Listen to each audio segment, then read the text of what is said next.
Welcome, Spraylock Nation, to another video brought to you by Brent, Josh, and anything else we can think of. Today we're going to talk about concrete. Really? Yep, I know. It's a weird subject. I don't think we talk about it much. Thought we'd try something new today and talk about concrete. Okay, that'll work.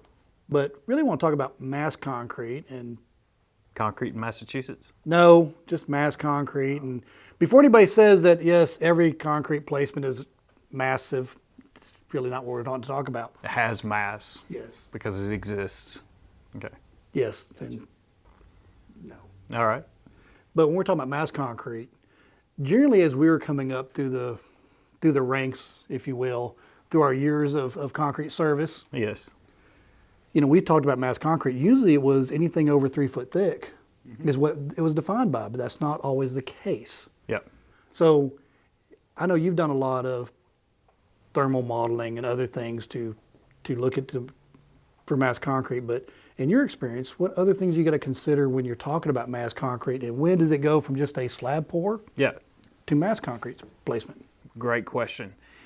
It really boils down to temperature differential in the fresh concrete between the core and the exterior. As the concrete's setting and gaining age, you're going to get a differential. You'll have a higher temperature in the center of the concrete to the edges of the concrete. That typically happens in concrete that is more than 3 feet thick, but it doesn't have to be. So that differential between the temperature between the outside and the interior can cause some problems, because you have thermal stresses that develop, and you'll have movement from those thermal stresses that cause some problems, or cracking and other things. Cracking. Yeah. Mostly we're talking about thermal cracking is how it exhibits those problems.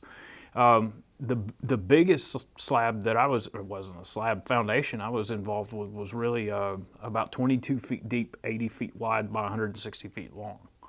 So when you're talking about a placement that's that big, you're talking about an interior core temperature that was 200 degrees Fahrenheit and above, with an exterior temperature that's nearing ambient. You're talking about a tremendous amount of stresses that can develop. So the question becomes, well, how do we control this? How do we try to mitigate those temperatures? And there's a few different approaches. What's the most, I know what I've seen, and it's usually wrapping or trying to heat the outside of the concrete to keep it at the same temperature within reason of the core temperature. So you're putting in temperature probes to monitor that and to make sure you're doing what you need to do. But in what you've done, what else have you seen? Cooling the concrete temp down to a low temperature to begin with, so that the heat gain is slow. You have a cooler starting core temperature. That particular project that we're talking about, we ended up using liquid nitrogen to cool the concrete down. Right.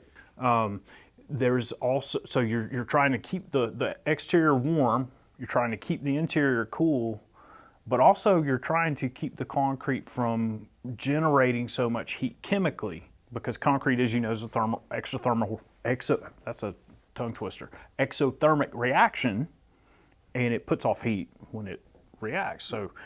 So by using high volumes of pozzolans, large percentages of pozzolans, extending your strength out to 56 days instead of 28 and I was going to say, I mean, yeah. For those who don't understand what we're doing, a lot of your concrete is going to be designed to break at 28 days of the design strengths, 3,000, 4,000, and whatnot.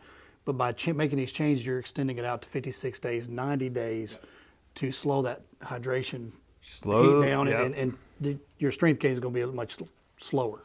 Yeah, so all of those things together may be needed and were needed in a placement the size of the one that I was describing. There are great ways to model the performance of the thermal performance of the concrete. Several free software packages that can give you an idea of how it's going to behave. You just put in the dimensions and you put in your cement chemistry and your weights of all your constituent materials, and it will give you an idea of how much heat is going to be generated. But a great way is also the hot box test. I don't know if it has a real name. We just always called it the hot box test. We'd make a 6 foot by 6 foot by 6 foot cube. Right. that we would then temperature probe. We'd take rebar and we'd temperature probe every 4 inches or so. We'd have a temperature probe, and we'd stick that in the middle. We'd have temperature probes at the corners. We'd fill that up with concrete, insulated forms, insulate the crap out of it, and then you monitor the temperature. Hopefully you used other things in insulation versus that, but Yes. But that gives you an idea of how that concrete's going to perform thermally. And then you can take that and that can inform your decisions on what the mitigative measures you need. Or mix adjustments. Yeah, exactly. So, I mean, that's it as far as mass concrete is concerned. ACI 309, I think, is the one that... Since we interrupt you, Reg... You want to try that again? Take two. Take two. All right, here we go. Take two. 5, 4, 3, 2. Hey, did you know the Eiffel Tower is approximately 15 centimeters taller during the summer due to thermal expansion? Now I do. Since we interrupted your regularly scheduled programming, I wanted to point out that ACI 207 is the Committee on Mass Concrete, not whatever I said. Hey, back at it, Brent. There are ACI standards. You can look them up. Your design professional is one you can also talk to as well. Your ready mix producer will help guide you along that way, and even your testing companies. Yep. So I hope you've learned a little bit about mass concrete. Again, we didn't get to a whole lot of detail. There's a lot to it. We're just trying to introduce it to the general public.